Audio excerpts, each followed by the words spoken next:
Wang Hong madaniyat bilan Danni er-xotin chiqinglarmi? Dubaydan atirlarni akab setyapmiz deb aldamchilik qilyapsizlar. Albatta ishimiz doim Dubayga mal olib ketib qilmasa mana bilsizlar. Men Dubayga berib maxsus mush attirchilik qilayotgan uzoq bo'lib ketdi do'stlar. O'zim Dubaydan malni akab, o'zim qochilab, andiki sizlarga sun beryapman. Unda osma tordagi Wang Honglarning atirlarni paypimizga tiqib akilimiz degan gaplar yolg'on ekanda. O butunlay yolg'on gap. Bularningmi atirlari saxta, o'xshashlar qonunsiz bo'lgan Sanwu Champion. Endi qizlar qaytarilmaydi jumon, mal qaytarilmaydi. O'ylashib 39 qo'yliq narsani yaxshi o'ylashib kelinglar qizlar.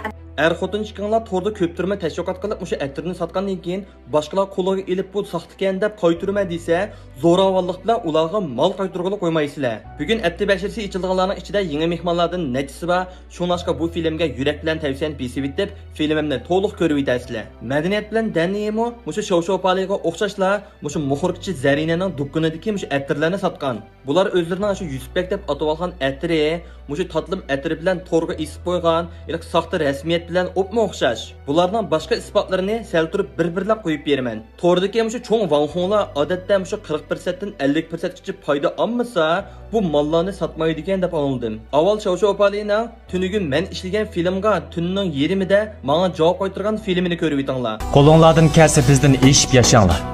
Bo'lmasa gap topmay, ko'tinglarni qisib yashanglar-chu. Odamning g'idig'ini keltir.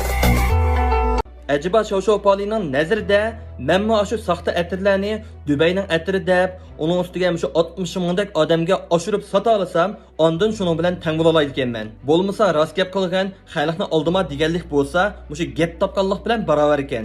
Xalq uchun ziyonli ish qilgan bir muxorkichi ayolning saxta atirini setish xalqning manfaatidanmi bakrak muhimmi? Ilgirki munosabatlar bak yaqin bo'lgan bo'lsa-mu, lekin hozirgidek vaqt kelganda cho'qim xalq tarafda turishingizni umid qilaman. Bugun atdigan Pari Jibo qildi deb boshqalar menga bu filmni yo'llabdi. 你的你买的香水在哪里？杜拜的还是对杜拜的？杜拜的。当时我买的全都是杜拜的，现在在哪儿的我不知道。那是代购的，亲爱的，我承认它是三无香水，但是它是代购的。 Pari bu filmda burun men sotganim shu Dubaynikdi, lekin hozir setayotgani Dubayningmi emasmi bilmayman debdi. Amsa nemishqa tunugungacha shu Parining seriq harvusida ba, hatto tashviqot filmlarimi o'chirilmagan. Bu mahsulotlarning Sanwu Champion yana saxta mahsulot ekanligini e'tirof qiladi ekan, lekin daygo qilib akirdoq deydi-ku. Daygo deganimiz bo'lsa qonunli holda akirish, zo'si deganimiz bo'lsa qonunsiz akirish. Saxta bo'lgan atirlarni qanday qilib qonunli holda daygo qilib akirimiz? Mushu chet eldan daygo qilib qonunliq mahsulot akirishga 7 xildek rasmiyat ketidi. Buni sal turib filmda to'liq tafsili ko'rsatib beraman. Avval bu filmni ko'rib o'tinglar. Ondan Pariga men bir hisobotni chiqarib beraman. Anan qaranglar, nishonani Najbulga 1259 qo'yib ollar. Zarina Turkiyadan kesmon og'ash kelmoqchi bo'lgan bu Zarina ham kep bulolmayotdi. Lekin men tatlim do'konda mana balla 29 qo'y 9 mo'liq shunchalik yaxshi ko'rdim. Haqiqiy bo'lgan shu nishonaning bahasi 100 grammi 1300 yuanga yaqin ekan. Demak 10 gramning bahasi 130 yuan. Emis nemishqa bular barliq chiqimlarini qo'shib turib bu o'xshaydigan atirni 29 yuandan 39 yuandan sotalaydi. Ma rasmni ko'rib o'tsizlar, mana odatda boshqalar bularning atirini sotsa 20% dan 30% gacha foyda beradi ekan. Demak, dongliq Wang Honglar bu atirlarni sotsa 50% qilib ayrim tanshab berishi aniqli gap. Yana mushu kiraqi bilan boshqa biz 5 yuan pulni chiqarib olsak bo'ladi. Mal ishlatkizgan, shundaqla qochilab berganlarning foydasini biz 6 yuandan 10 yuan deb hisoblab qo'ysak bo'ladi.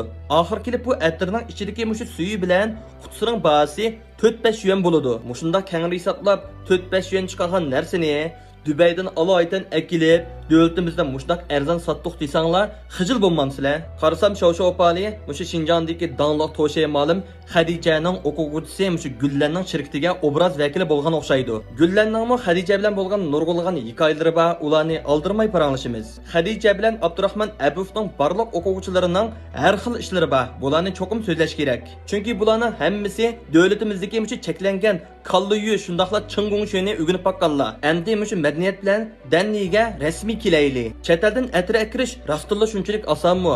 Mushu chet eldan qonunliq atir akirdiganlarning gapini anglab yiqinglar. Hozir mushu Shinjondagi el so'ygan Wang Honglar mushu chet elga chiqib bo'latmış Turkiya bilan Dubayga beriblar. Ashadagi atirlarni tonnlab mushu diyorimizga akilib, noyati arzon berib beribdi-ku. Muşundaq asan rasmiyatlar bilan akagilamdi bu ishlarni. Bo'lmaydi. Odatda dunyoning har qanday yerdan davlatimizga atir akirib setish uchun az deganda 7-8 xil rasmiyat, ondan 3-4 xil boj. Shularni bijirib qonunli holatda sotqili bo'ladi. Jing atirlarni setish uchun ketadigan rasmiyatlarni bir ko'raylik. Birinchi o'lab ishlab chiqargan davlatninki tashkilish dokumenti, bozor kirish dokumenti bo'ladi. Ishlab chiqarilgan davlatning. Bundan boshqa ma'u davlatimizningki tashkilish dokumenti, mana ishlatilgan materialni tashkilish dokumenti. Kirishdan burunqi. Kirishdan burun. Sizga andi tamoyildan kirish, malni topshirilish dokumenti bo'ladi. Hayganda malni o'tkazilish dokumenti bo'ladi. Ondan shu markani davlatimiz setish uchun bergan setish huquqi, shusi, ijozatnoma. Bunday qilayam, ammo ko'rsatma ismon shirkatlarning Vakalatchi bo'lgan vakalatchilik to'xtamini setish huquqidan boshqa to'xtam keladi. Mushu materiallar undan boshqa yana 2-3 xil boj to'lash orqali undan normal holatda import atirlarni normal holatda sotib bo'ladi. Unda osma tordagi vanxonlarning biz aeroplan bilan akilimiz, mush atirlarni paypimizga tutib akilimiz degan gaplar yolg'on ekanda. O butunlay yolg'on gap. Shu vanxonlar sayohatga chiqib faqat u yerda vlog ishlaydi, shu atirning jing atir sotadigan do'konlarga berib shipping tatidi. Tatgandan keyin shunga o'xshaydigan malni bu yerdagi odatdagi shirkatlarga, zavodlarga ja qilib ishiltiblar, uning shu chatning o'xshash xetini choplablar. Bular o'zlari setayotgan atirlarni qandoq maqtaydigandi? Endi men kökün nima desanglar, diyorwagı diyorninki, Jongwoni qaçılı qizlar, Jongwo bag'u hamma bilsanglar bu atirni. Do'stlar, to'nagim Konyaning attirini chiqib qo'ysam, uningdan mal pak tugab ketib. Bulardan qo'rqinch bo'lgan atir aldamchiligini ko'rsatib qo'yay. Men qo'limga solsam va Dior Konyaning josi bilan jinga qaysi jingjaligini sizlar bilmaysizlar. Masalan, Mao jingi, buning bahasi necha? Odatda Minko atrofida. Mao Dior Konyaniki o'xshatib yasalgan jozchi bu. O'xshash, hamma o'xshash. Bu nechadan chiqdi? FIFAda topqa 20-30 ga atrofda Pakistonda 60-70 ga atrofda sotildi. İşte dağlıq markalarını o'xshatib yasatgan holatda bular hech qanday bir rasmiyat yo'q, markasi bo'lmagan mutaq atirlarni texim saxta qilib eng nachar bo'lgan narsalar bilan sizlarga setib beradi. Sizlar bundoq o'xshaydigan, yolg'on bo'lgan atirlarni setib baxmagansizlar. Bularning setayotgani nima? Rostilla chetelnikimi? Bu bo'lsa bizning Dubaydan o'zimiz akatgan Shangjinga, bu Shangjing degan qizlar atirga o'xshab suyuq chiqmaydi. Sen quyoq chiqadi, qachilab o'zimiz qo'limizni qachilab sizlarga, hamda 4 xil puraq qilib chiqib berdi. Mesela ben alıyorum kutudaki neymiş Dubay'dan şahsiyatı ya şu vanxonlarga öz qo'li bilan berudaydi. Shuni bevosita shu beden ishlatganda bulamdimi shu narsani? Yo'q, bu qutusida qarasak, bu ximiyalik material. Zavodlar, chasopon, beden sopon degandek zavodlarni puraq qo'shash uchun ishlab chiqariladigan, zavoddan zavodga qarta setiladigan mahsulot, shaxsiy odam qarta setiladigan mahsulot. Odam ishlatmaydi bu narsani. Odam bedenining bevosita holat ishlatmaydi. Buni ishlatish uchun cho'qim suyuqlantirib, nurg'un materiallarni qo'shash orqali shu o'lchamga, odam bedeniga ishlatilgan o'lchamga kelib, undan ishlatish kerak. Bu narsalarni chetaldimi bor? Bizning davlatimizda nihoyat arzon bo'lgan o'sha bir botilkasi 10 necha qo'yliq, hatto 100 yanga to'shmaydiganlarimi bor-ku buniki.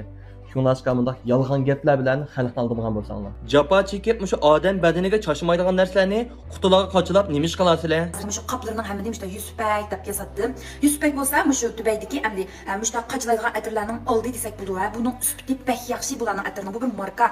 Bu Dubayningki shu atir bozoriga borsanlarmi, shu 100 payning oldida liq odam shu Dubaydagi dağlıq marka. Sizlar o'zinglar shu qoplarga shu markani bisib elib, Dubaynikida setish huquqini shu shirkat sizlarga berganmi?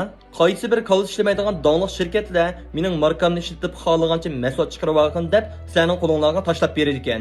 shu eng jingana arabiy degan puroq, arabiy puroqli. Jingan arab purug'imdan mal keldi, ma arab puroqdan mal keldi do'stlar, jingan puroqdan.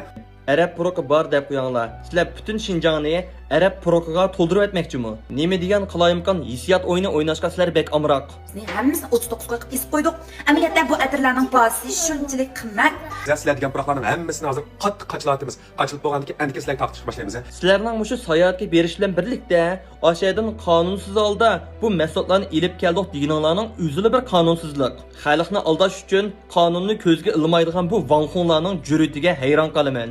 Shayma grimlarining yoki hadisimi ochsam shu Dubaydagi shay setayotgan atirlarning shu jinjoliq to'g'riliq mendan savol so'rabsizlar. Shayning setayotgan atirlarining rasmiyati to'liq qonunliq chiqadi, lekin ishlab chiqarish zavodi bo'lsa Guangzhouda. Isbotlarini to'liq yo'llab qo'ydim. Bu hargizmi Dubayda ishlab chiqarilgan atir emas.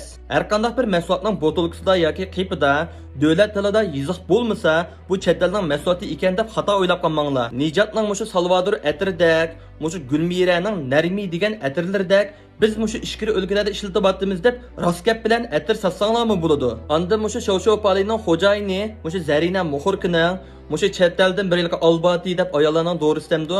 Mushuni akirib qonunsiz setayotganlik bir xabarni anglab qoldim.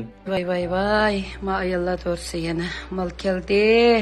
Bütün balayatqının içini simcamı çökülüp şuğandık tazılıb alsızcımı. Haqiq çetelin amına. Keldi işletib baqqan xanımlar özü biladi. Albotil degan dorimanı müşu, chetning dorisi. Alboti deganimiz haqiqatan mushu chet elning dorisi. Lekin o'ylab beqinglar, chet elda dorixonalarga berib, mandaq dorini olaman desa, bir odamga faqatlam bir chiqib qaptilla dori beradi.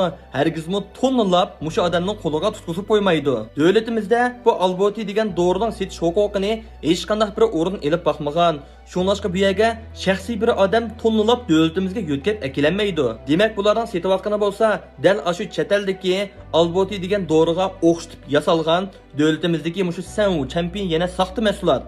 Bu alboti degan dorining mayli jingi bo'lsin yoki saxtisi bo'lsin, mushu bozor boshqarish xodimlari ko'rib qolsa, buni cho'qim qonunsiz deb cho'qim yig'ib oladi, shundaqla bartaraf qiladi. To'rdagi mushu bir qism xalqni aldab mahsulot setayotgan dangliq bo'lgan vanxonlar Әмді өзіңларның мұшы көп түрімі тәшвиқатыны, ялған гәп сөзлеріні бір тордан егіштіріп алған болсаңlar.